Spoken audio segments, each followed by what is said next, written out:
secara ekonomi Betul Kang. orang melihat itu gila ya Heri itu misalnya kan, orang luar ini. Tapi kan kalau tidak mengetahui apa sebetulnya yang berkecamuk ke diri. Jadi segenting itukah? Atau levelnya kalau sekarang levelnya apakah itu cara satu-satunya? Oh mantap. Ya oke, saya kembali kepada hal yang sangat mendasar ya. Ya. Jadi sekarang yang mendasar itu begini. Jadi kita itu tahu, tapi ada yang maha tahu, yaitu Allah Subhanahu Wa Taala. Apakah anugerah yang terbesar? Maka anugerah terbesar adalah hari ini. Kenapa hari ini terbesar? Karena kita belum tentu bisa hidup sampai besok. Berbagi cerita untuk saling inspirasi. YS Podcast. Assalamualaikum warahmatullahi wabarakatuh. Kesempatan berikutnya ini saya masih lanjut dengan Kang Heri. Ada sesuatu yang masih membuat saya gelisah, Kang. Siap. Ini memang nggak biasa, Kang. Ya. Jadi ada orang yang keluar dari zona nyaman, Ya. secara duniawi. Ya, saya katakan secara duniawi karena itu banyak menjadi target atau itu banyak menjadi cita-cita orang. Tapi Kang ini begitu ada di situ, Ya. kenapa memilih berhenti menjadi seorang PNS? Boleh dicurhatkan kan? Siapa? Ini menarik nih, Bang Yusron. Jadi begini sebenarnya ya. Jadi sama tadi seperti Bang Yusron mulai dengan kegelisahan. Saya juga sama gelisah gitu ya. Jadi ketika saya sudah mengikuti dalam dunia PNS, pertama saya ketika saya menjadi guru muda di sebuah madrasah di SMP kampung itu, saya punya cita-cita bahwa saya ingin menjadi guru yang terbaik. Oke, dan saya buktikan. Jadi ketika saya bisa sampai menjadi pernah course ke Jepang selama 1,5 tahun untuk teacher training kan. Bahasa Inggris saya asalnya nggak bisa. Kemudian juga 2007 saya mendapat predikat the best teacher untuk provinsi NTB gitu ya. Tetapi dalam perjalanan saya ingin mengabdikan yang saya dapat dari perjalanan saya menimba ilmu sampai ke negeri Sakura itu. Saya melihat bahwa idealisme saya terkungkung. Saya masih ingat Kang. Kembali lagi saya sampaikan salam takzim saya kepada Pak Sudimintono. Jadi apa yang memang kita niatkan mau pesan itu mau apa gitu. Nah ternyata itu saya dapatkan. Jadi banyak sekali hal yang saya dapatkan di Jepang itu yang menjadi perenungan sebagai seorang anak bangsa waktu itu. Nah, jadi terus terang gini Kang Yusron, jadi saya pas di Jepang gitu. Jadi sebagaimana suatu saat bahwa apa yang saya dapatkan ini saya ingin ingin saya berikan untuk di mana saya ngajar. Nah, jadi waktu itu saya ditawarin setelah di SMP 4 ini, ente kalau sudah nanti selesai bisa ente pindah ke SMA 3 Mataram. Dari kampung sampai ke SMA 3 Mataram. Tapi saya temui yang menawari saya itu, mohon maaf saya bukan menolak Bapak. Tapi saya bisa ke Jepang itu karena SMP itu. Saya punya cita-cita dalam diri saya. Saya akan meninggalkan SMP itu. Kalau SMP itu sudah maju. Sebelum ke sana, ini jiwa saya supaya kenapa saya keluar dari PNS ya. Nah, saya pulang dari Jepang, saya lihat SMP itu. Ternyata menurut saya dalam kacamata saya jauh dari harapan. Ketika saya datang ke sana bahwa begitu bangganya seorang tenaga pendidikan di sana, ketika saya datang ke sebuah institusi pendidikan, maka yang berikutnya yang diperkenalkan adalah perpustakaan. Tapi ketika saya datang pulang dari Jepang, saya masuk ke perpustakaan di mana saya mengajar di sekolah itu. Saya sedih sekali. Kenapa? Karena perpustakaan tidak terurus. Saya bilang kotornya luar biasa. Kemudian saya tanya kepada, gimana ini support dari sekolah? Tidak ada. Oh kalau begitu saya harus ngomong. Ini jiwa saya. Saya ngomong kepada kepala sekolah waktu itu. Kenapa kok begini?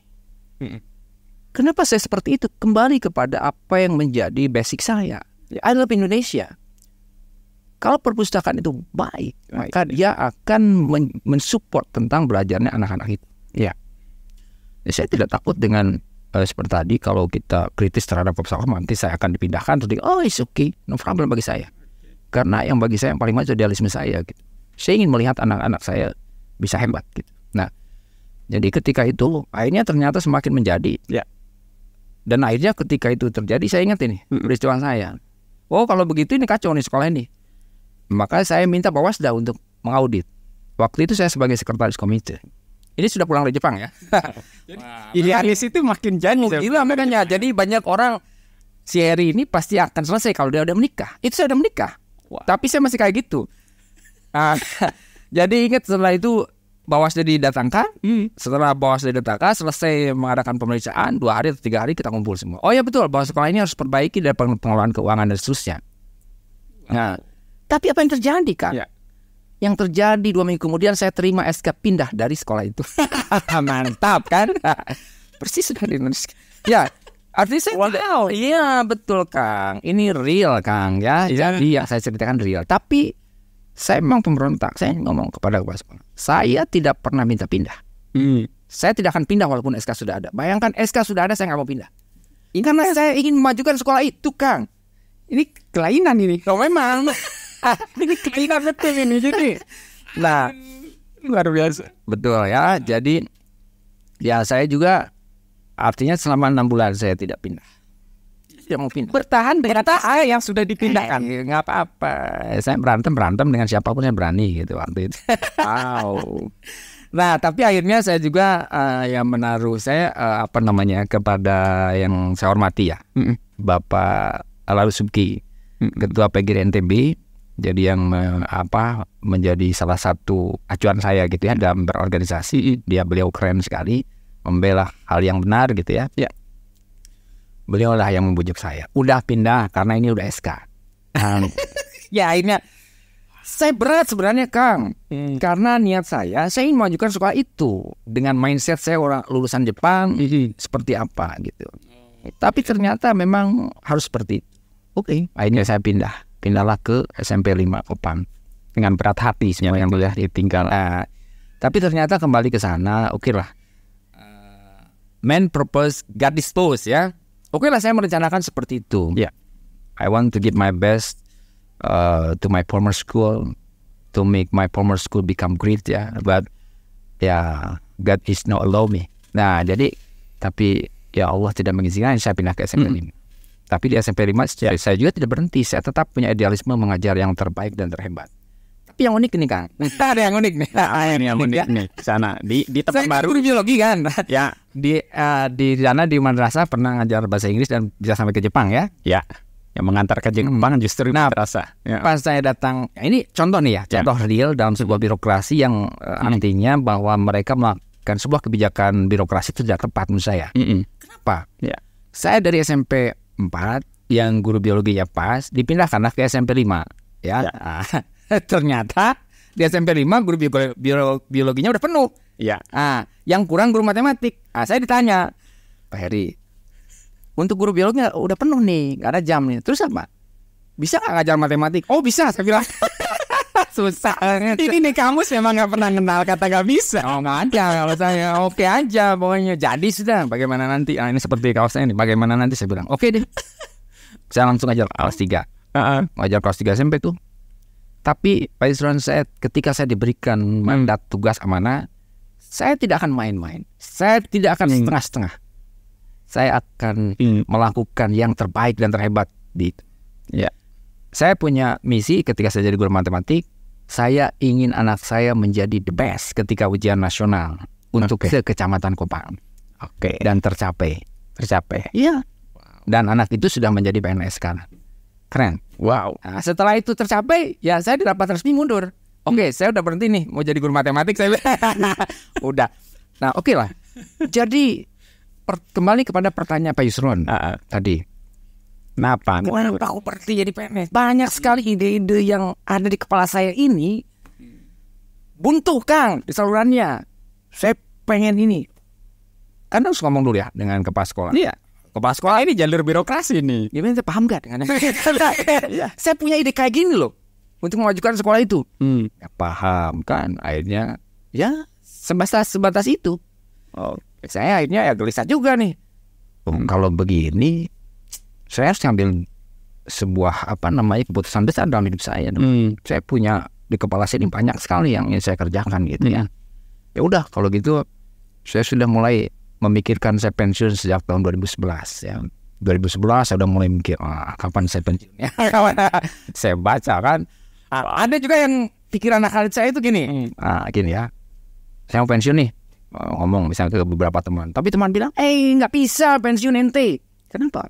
Kalau ente tidak sakit yang menetap ya, sakit keras dan sebagainya, apalagi usia ente seperti itu. Masa? Saya kebetulan aktif di PGRI ya, tentang organisasi pergerakan dan sebagainya. Saya pahami kok bahwa semua orang itu tunduk pada undang-undang, siapapun itu. Ya. Oke. Nah, itu yang menjadi artinya sebuah komitmen kita dalam bernegara kan begitu. Betul. Nah, jadi saya baca dong undang-undang ASN ya begitu. Nah, saya lihat dong apa sih persyaratan pensiun? Ya. Oh, persyaratan pensiun itu begini, usia 50 tahun tambah masa kerja 20 tahun, seperti itu. Ya. Oh, berarti bisa dong. Siapa yang melarang saya? Bisa. Betul. Oh, nggak bisa dong. Bupati misalnya, nggak bisa kita diskusi, kita debat tentang undang-undang. Bagi saya seperti itu kan. Nah, jadi saya ingin buktikan itu. Yang kata orang bahwa itu sulit, menurut saya itu nggak benar. Anda nggak paham. Maka saya ingin coba. Saya ingin buktikan. Eksperimen langsung gila kan. Ya saya buktikan aja. Saya buktikan. Pas saya pulang ke Malang, nanya langsung ke BKN regional berapa ya, Pokoknya Denpasar. Ya. Aku mau pensiun, Pak. Terus mau apa? Ya mau buat usaha kayak atau apa, saya bilang. Coba lihat. Oh, udah bisa. Saya yakin dengan apa yang dilakukan oleh BKN. Bisa ya, sudah langsung saya pulang ke sini. Pada saat usia sesuai dengan undang-undang, saya ajukan itu. Itu kan setelah mengajukan itu ya saya ingat tuh juga tuh pas pensiun itu karena kan ini jadi hal yang tidak berhenti, ini bukan hal yang menjadi nggak lazim pokoknya di kita. Saya Kang Yusron betul ya, ketika saya pensiun di SMA Negeri 1 Kopang itu saya sedang berada di top puncak. Ketika itu saya ada buku harian saya. Sorry ya, jadi in my final journey in PNS ya, I want to make something good for this squad. Saya ingin sekali membuat sesuatu yang keren untuk SMA Kopang sebelum saya pensiun. Dan ternyata Allah menjawab itu. Saya ikut kompetisi. Nah, akhirnya saya dapat di dalam proposal itu adalah bagaimana saya mengajar wirausaha. Nah, ini sekarang ngajar lagi yang lain nih, wirausaha. Ini pelajaran baru lagi nih. Nah, saya pas ngajar wirausaha tuh gila-gilaan tuh. Jadi saya dengan kreativitas saya buat beradu proposal se-Indonesia. Akhirnya saya dapat. Kita dapat nih ya, SMA Kupang. Lumayan uangnya 100 juta waktu itu. Saya tidak pakai untuk keren kegiatan wirausaha. Dan yang keren itu pada saat saya udah menyelenggarakan pesta wirausaha dan seterusnya, pokoknya bagaimana mengemas pendidikan wirausaha sedemikian rupa. Setelah keluar beberapa tahun ya, saya bertemu dengan murid saya di Asar Jelojo dan sebagainya pada saat hari Minggu sore-sore. Ternyata dia sedang jualan cilok atau apa saya. Keren nih kamu. Kan kamu masih kuliah? Iya, Pak. Saya sambil jualan. Kan apa yang Bapak ajarkan? Wah, mantap. Saya bilang, aku berhasil mengajar kewirausahaan itu. Nah, kan gitu. Virusnya udah menyebar. Betul kan, Yusron. Nah, oke lah. Jadi setelah saya melihat hal-hal seperti itu, kemudian juga saya dipicu juga oleh seorang murid ya. Jadi murid itu waktu itu saya ingat ya, saya ngajar mereka, ajar dia hanya 6 bulan. Tapi murid itu dicap oleh sekolah, teman-teman di sana adalah murid yang nakal karena dia jarang masuk gitu. Memang betul dia jarang masuk. Memang itu anak itu ini sekali ya. Ketika saya masuk, saya mulai bukan langsung mengajar chassis dan sebagainya, ya, tapi saya ngomong dari hati-hati dulu, motivasi dan sebagainya. Ternyata murid itu tertarik. Akhirnya kita ngobrol. Ya. Ada satu yang saya inginkan. Apapun yang kau pilih, kalau kau ingin sukses, saya bilang, maka kamu harus berani mengambil konsekuensi. Kamu harus mengambil resiko. Nah, karena ada kaitannya dengan saya berhenti PNS. Oke. Nah, ternyata anak itu, setelah dia keluar dari SMA, dia tidak kuliah. Dia kerja apa saja. Sampai pernah menjadi penambak udang dan sebagainya. Tapi kemudian kalau nggak salah, setahun setelah kemudian dia telepon saya. Pak Heri, ini saya. Saya mau ke Lombok. Saya mau ketemu Pak Heri. Apa? Saya mau ketemu Pak Heri. Akhirnya pas saya ketemu, betul Kang. Masih ada videonya. Alhamdulillah Pak Heri, apa yang Pak Heri telah berikan kepada saya itu yang membuat saya terinspirasi. Dan sekarang saya buktikan. Saya sudah menjadi karyawan di sebuah perusahaan di Kalimantan. Ini gaji terbesar saya, tembus 42 juta satu bulan. Amazing, saya bilang. Gurunya aja kalah. Nah dari sana kemudian dia pada saat malam-malam atau apa ya, waktu siang gitu ya. Kemudian dia dengan muka serius ngomong kepada saya, Pak Heri, ada yang saya ingin minta dari Anda. Minta apa? Dia juga kan udah sukses. Iya, dia datang nih dari Kalimantan, nginep di rumah saya. Si David namanya. Lu, Anda minta apa? Ke saya. Ada yang saya minta nih Pak Heri. Minta apa? Saya minta tanda tangan Pak Heri. Unik kayak gitu. Lu Fans sudah ini. kenapa kau minta tanda tangan saya? Kenapa? Pak Heri ini keren, kata dia. Ya, Pak Heri ini keren. Coba bayangkan, saya ini bisa seperti ini salah satunya karena Mas Heri tadi. Pak Heri yang mengatakan seperti itu. Itu yang saya pegang dan saya buktikan. Begitu, betul. Kamu betul minta tanda tangan? Iya, ini bukunya. Saya kasih tanda tangan saya. Itu yang pertama berarti. Harry Kaizen tanda tangannya adalah diminta oleh namanya David, murid saya. Murid Di SM. Dan penghasilnya waktu itu 42 juta sebulan. Wow, keren ya. Gurunya aja kalah tuh. Oke, nah udah kayak gitu Kang. Nah terus saya berpikir Kang waktu itu, kok orang percaya sama saya? Saya punya potensi itu. Ya, saya bisa menggerakkan hati orang untuk dia bisa ini. Kenapa kalau saya misalnya dia terus di sini kan hanya beberapa anak. Kalau begitu saya ini secara logik nih Kang. Seorang guru masuk. Nah, ini saya kebetulan bertemu dengan seorang India ya. Dia seorang pengusaha di Bali. Waktu itu saya ngobrol dengan beliau. Saya waktu itu pernah dikagetkan oleh beliau. Si Singh namanya. Singh, do you know Mahatma Gandhi? Yes, I know. But for me, I hit him. Saya benci sama dia. Kaget kan saya. Yang ada di kepala saya si Mahatma Gandhi itu keren gitu. Tapi ternyata enggak untuk Marga Singh. Karena Mahatma Gandhi perlawanannya ada lemah. Jadi aku tak suka. Ente kan guru. Oh iya betul. Terus gimana? Ingat ya, ini pesan saya.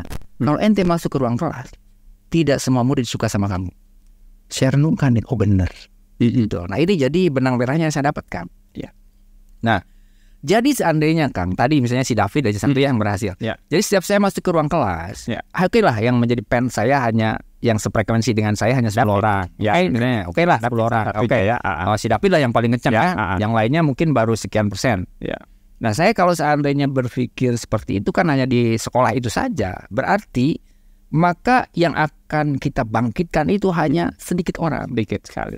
Maka dari itu saya waktu sedang jadi PNS juga, saya sudah mulai, ketika saya masih aktif itu, saya sudah mulai keluar ke sekolah ini. Tapi saya cari waktu yang gak ada jamnya. Oke, kalau misalnya kalau teman-teman gak itu saya sampai punya jadwal memotivasi sekolah yang lain itu harinya itu Kamis semua.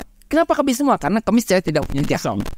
Di itu kosong. Iya. Jam ngajarnya. Betul kan. Nah, ini saya pernah tersinggung oleh seorang pengawas yang datang ke sekolah saya ketika kepala sekolah bangga dengan yang saya lakukan. Ini ada guru motivator, keren dia, punya kelebihan gitu ini, kan? Tapi beliau mengatakan langsung memponis saya waktu itu, Pak, kalau guru seperti dia pasti banyak meninggalkan kelas. Langsung saya waktu marah ke si ibu pengawas kalau masalah ya. Sekarang juga tanyakan sama kepala sekolah. Saya sedang mengusulkan untuk pensiun. Nah, jadi kalau tadi Pak Yusril mengatakan, kenapa Mas Heri tadi mengambil salah satu jalannya, pensiun misalnya? Pensiun. Ya karena saya ingin satria kan.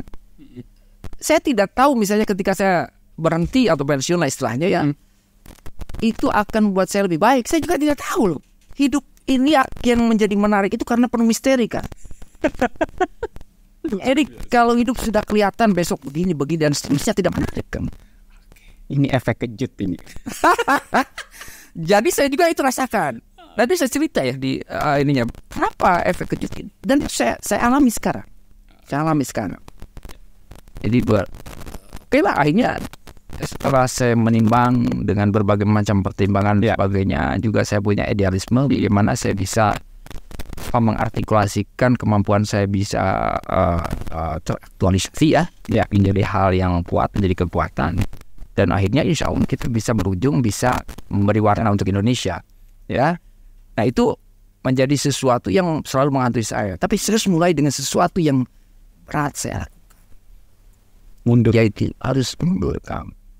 Anak sudah 4 misalnya, kan gimana nanti ketika saya putuskan 2020, keluarga besar saya hampir semuanya tidak setuju. Dalam gambaran saya, ini saya sebagai luar nih kan, pasti itu menjadi hal utama dan pertama yang akan kita hadapin. Karena mau tidak mau, secara ekonomi, betul Kang, orang melihat itu gila ya Heri itu misalnya kan, orang luar ini. Tapi kan kalau tidak mengetahui apa sebetulnya yang berkecamuk ke diri, jadi segenting itukah? Atau levelnya, kalau saya nih levelnya, apakah itu cara satu-satunya?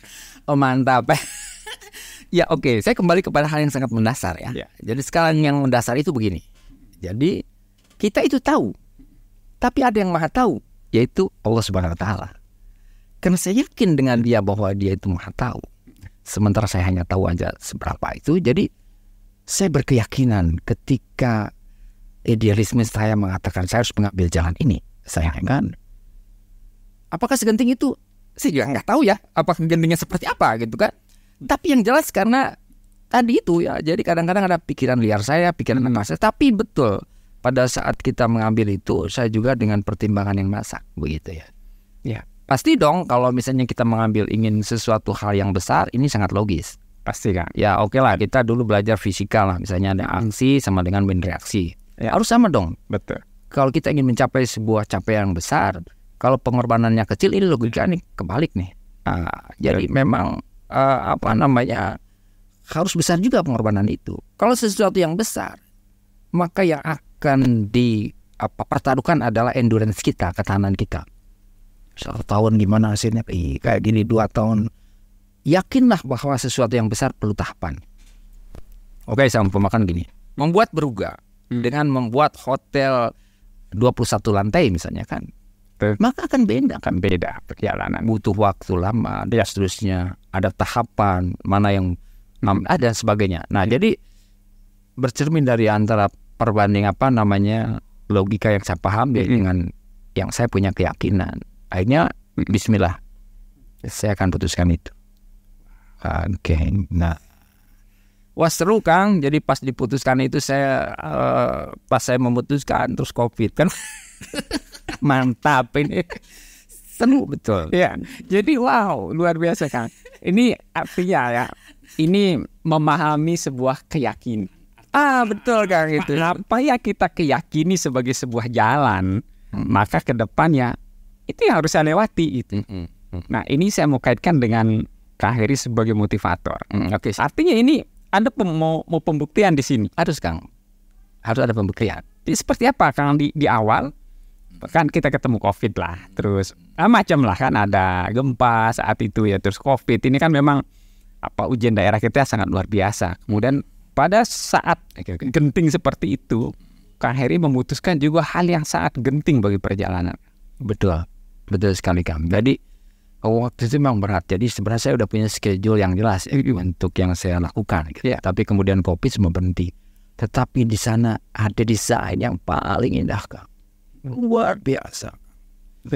Kenapa ya? Saya juga hebat sekali. Jadi pada saat COVID itu saya nanti akan masuk dengan episode yang ini ya. Jadi saya juga tidak tahu ya bahwa ketika misalnya saya punya kemampuan menulis lagu, itu juga berbarengan dengan sebuah bencana alam kan. Sepertinya ini malapetaka gitu ya, bencana gitu. Tapi ternyata itu ada anugerah juga untuk saya gitu ya. Indah sekali kalau saya ceritakan. Nah jadi pada saat saya COVID itu kan di rumah, otomatis kan di rumah aja ya. Nah pada saat di rumah itu kebetulan di belakang rumah saya dan di samping rumah itu kosong. Rumah tetangga itu nggak ada. Nah di sana saya bisa ribut-ribut sendiri gitu dengan teman-teman yang udah saya bentuk waktu punya band K2 namanya ya. Nah, itu saya lakukan itu. Itu kita latihan tuh selama COVID itu. Dan akhirnya ya Allah alhamdulillah ternyata saya punya suara yang saya juga nggak pernah kebayang gitu. Sadarnya saat itu? Ya setelah saya bisa nyanyikan nanti ada sebuah lagu yang akan saya kupas. Tuh. Kayak seperti itu. Jadi saya kembali kepada porsi tadi. Jadi apa sih Pak Heri, segenting itukah? Nah ini Pak Yusun saya juga nggak tahu ya tingkat kegentingan dan seterusnya. Nah, cuman sekarang yang jadi menarik juga seperti ini. Ini tadi saya bilang misalnya hidup ini kan yang menjadi menarik karena ada misteri. Gitu kan. Kalau hidup misalnya besok udah kelihatan ini, ya biasa-biasa aja, lempeng-lempeng aja Kang. Ya. Nah saya juga kadang-kadang ingin seperti itu. Saya ingin dong. Mana nih? Akan seperti apa nih? Kita coba aja nih. Saya nggak tahu ya, gitu. Seperti apa perjalanan ini dan sebagainya. Tapi saya yakin bahwa ketika Allah itu masih memberikan umur kepada kita, pasti Allah memberikan rezeki. Nah ini yang ingin saya dalam perjalanan hidup saya ingin semakin saya buktikan. Jadi suatu saat pembuktian saya kepada Allah yang Maha Segalanya, ketika saya mau menjelang pulang kepada Dia, saya semakin yakin gitu kepada Dia.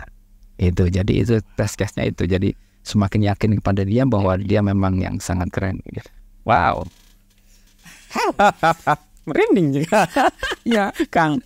Waduh, ini sebuah menjadi perjalanan, menurut saya ini perjalanan spiritual. Betul. Kang Heri beserta perjalanan memang realita di kehidupan. Ini kan ya memang tidak bisa kita pisah gitu. Tapi Kang Heri ini menurut saya ya mengambil jalan terjal. Memang dalam beberapa literatur yang saya baca, memang ketika kita usia sekarang berani mengambil jalan itu, maka insya Allah jalan berikutnya itu akan lebih bisa atau mudahlah kita taklukkan gitu. Tapi ketika sekarang kita memilih jalan yang lempeng saja, ya berikutnya itu bisa jadi menjadi perjalanan sulit, Kang. Oke. Tidak sedikit menurut saya orang yang terpenjara seperti ya, Kang. Oh ya banyak. Nah, saya ingin gini aja, Kang. Jadi mewakili. Banyak ya. Saya terang nih, di banyak posisi menurut orang nyaman, tapi belum tentu menurut orang yang ada di situ tuh nyaman secara lahir batinnya. Itu pasti ada pergejolakan. Nah, Kang, bisa nggak memberi, ini saya kaitkan dengan segmen pertama, Kang sebagai motivator dan sudah melewati ini. Ya, oke. Kang, berikan kata-kata motivasi untuk orang yang memiliki kegelisahan sama. Artinya berada di jalan yang menurut dia itu nggak nyaman, tapi rela bertahan. Ya, siap. Apa yang ingin coba Eka? Misalnya, jadi begini, hidup ini singkat, ya. Jadi kita pasti berakhir. Nah, bagi kebanyakan orang yang sudah menentukan destinasi mimpinya, sebenarnya mimpi kita itu sangat tak terbatas gitu ya. Kalau memang kita berani menentukan itu, ya. Nah, jadi ketika kita di dalam benak kita berani untuk menentukan impian kita tinggi sekali gitu ya. Ketika kita berani mengatakan itu, maka ini sejalan dengan prinsip yang terjadi keajikan di di dunia yang sudah ditujukan oleh orang-orang yang telah memberikan warna kepada dunia. Seperti itu ya. Jadi kewajiban kita tentukan destinasi mimpi kita itu apa. Mau sampai di mana. Perjalanan kita dari pas kita menentukan sampai ke sana itu bukan urusan kita. Karena nanti ada yang memperjalankan kita ini. Saya ngomong seperti ini betul dari hati Allah, subhanallah. Keren sekali. Jadi hal-hal yang tak terduga yang membuat hidup kita menjadi lebih penuh dengan, kalau bagi suatu kejutan ya. Tapi kejutan itu akan membuat kita semakin takjub kepada yang menciptakan kehidupan ini. Ya Allah, luar biasa Kang. Memang pasti akan banyak tadi ya perjalanan ini. Tapi pas kita sampai kepada diberikan hikmah tadi, Allah betul ya Om, benar kan? Jadi yang saya rasakan seperti itu. Ya. Nah, kenapa seperti itu? Saya rasakan itu. Gitu. Jadi saya rasakan. Nah, makanya ini saya bagi. Oke, bahwa setiap orang pasti berbeda perjalanan spiritual. Tapi mudah-mudahan ini juga menjadi sebuah ada satu. Kalau kata nyanyiannya si Pasben ya? Ya, Pasben. Jadi hidup ini seperti butir-butir atau serbuk-serbuk yang begitu berserakan. Nah, kita serbuk-serbuk itulah misalnya yang menjadi mewarnai hidup orang. Ya. Menarik gitu, kita bisa memberikan warna gitu. menjadi bagian yang memberi warna. Ya betul. Sampai akhirnya Kang memberikan sebuah jawaban dari perjalanan ini bahwa inilah jalan terbaik. Ya. Oke, Kang. Episode ini sangat luar biasa. Tapi buahnya itu kita akan bicarakan di part berikutnya. Siap. Ada, ini saya ambil nih dari depan. The Winner. Nah, ini The Winner ini akan bercerita panjang karena di sinilah sesungguhnya catatan Kang Heri itu dibuat. Sangat luar biasa. The Winner ini akan menjadi seperti apa? Kita bahas di part berikutnya. Tapi sebelum kita tutup di part kedua ini, Kang, kata-kata motivasinya dulu terakhir. Kalau yang lain ngatakan kata-kata hari ini, nah kalau saya kata-kata motivasi hari ini, Kang. Siap. Baik. Apakah anugerah yang terbesar? Maka anugerah terbesar adalah hari ini. Kenapa hari ini terbesar? Karena kita belum tentu bisa hidup sampai besok. Jadi ketika kita masih diberikan umur oleh Allah Subhanahu wa Ta'ala hari ini, maka jangan ragu untuk memberikan yang terbaik untuk hari ini. Itu spontan. Kami tidak pernah men-setting. Inilah untuk membuktikan motivator handal.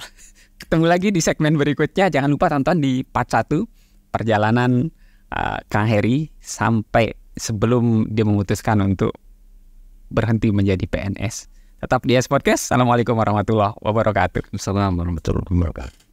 Mau di waktu buat Mekah. Jadi ibu pengen nggak pergi ke Mekah? Saya bilang pengen. Tapi uangnya dari mana? Saya, ya Allah. Kemudian saya bilang, oke ibu, siapkan kesehatan, jaga kesehatan. Saya kirim uangnya dari Jepang. Maaf nih, ya, jangan baca nih. Kemudian kita ngomong kepada murid, murid-murid, kamu harus rajin baca. Itu akan mentah dengan sendirinya. Karena tadi kan, Rasulullah itu begitu, dia memberikan contoh kan. Jadi karena contoh itu karena dahsyat, bisa mewakili jutaan kan. Berbagi cerita untuk saling inspirasi. YS Podcast.